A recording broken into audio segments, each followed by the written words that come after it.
The Boeing 737 MAX-8 aircraft involved in 2 recent deadly crashes have been grounded in China, posing a dilemma for Australia's Virgin Airlines, which has the model on order. Sunday's Ethiopian Airlines crash, which killed 157 people, has striking similarities to last October's Lion Air crash, which killed 189 people in the Java Sea off Indonesia.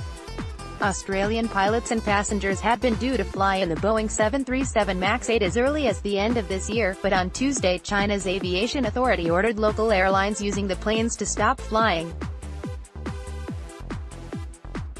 Chinese media is reporting about 60 such planes have been grounded. Virgin Australia has confirmed it has 30 of the 737 MAX-8 planes and 10 of the MAX-10s on order, with the first of either of those models due to arrive in late 2019. Virgin declined to comment on its plans as investigations continue into both Sunday's deadly disaster and that of a similar crash off the coast of Indonesia late last year.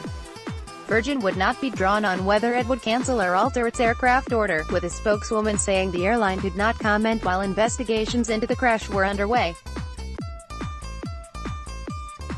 Meanwhile, Boeing tweeted its heartfelt sympathies to the families of the Ethiopian Airlines Flight 302 victims. All passengers and crew on board the Ethiopian Airlines plane died when it crashed after taking off from the capital Addis Ababa on Sunday. Rescue team walk past collected bodies in bags at the crash site of Ethiopian Airlines near Bishoftu. Photo op. Like the Lion Air crash, the incident happened minutes after takeoff in clear weather, the aircraft diving out of control as the pilots attempted to return to the departure airport. But with investigations into the Ethiopian crash still in the early stages, experts have warned against drawing too many parallels between it and the Lion Air disaster.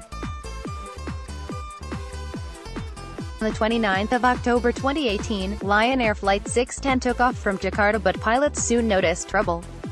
Within 12 minutes of takeoff, the plane had crashed into the sea. It later emerged that during a previous route from Bali, passengers had initially been delayed from boarding as engineers checked the aircraft for an engine problem. The aircraft was checked and cleared, ready for takeoff the morning of the deadly crash.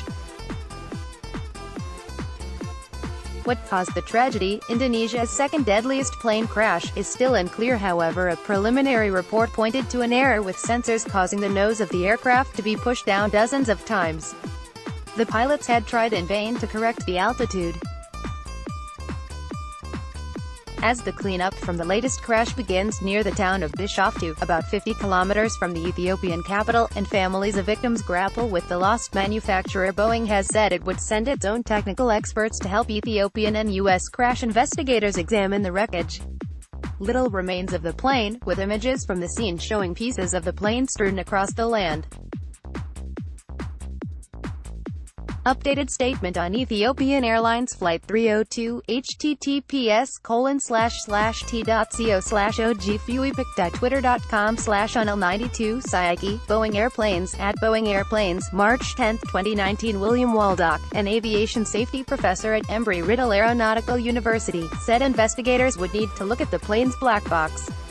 Mr. Waldock said suspicion would be heightened within airlines using the MAX aircraft because, in both crashes, a fatal nosedive had left the wreckage in tiny pieces. Investigators are not big believers in coincidence, he said. Mr. Waldock said Boeing would look more closely at the flight management system and automation on the MAX. But he noted that it was early days. Alan Deal, a former National Transportation Safety Board investigator, said the similarities included both crews encountering a problem shortly after takeoff, and reports of large variations in vertical speed during ascent, clearly suggesting a potential controllability problem with the Ethiopian jetliner. But there are many possible explanations, Deal said, including engine problems, pilot error, weight load, sabotage or bird strikes. He said Ethiopian has a good reputation, but investigators will look into the plane's maintenance, especially since that may have been an issue in the Lion Air investigation. By contrast, the Ethiopian Airlines CEO told reporters that a maintenance checkup did not find any problems with the plane before Sunday's flight.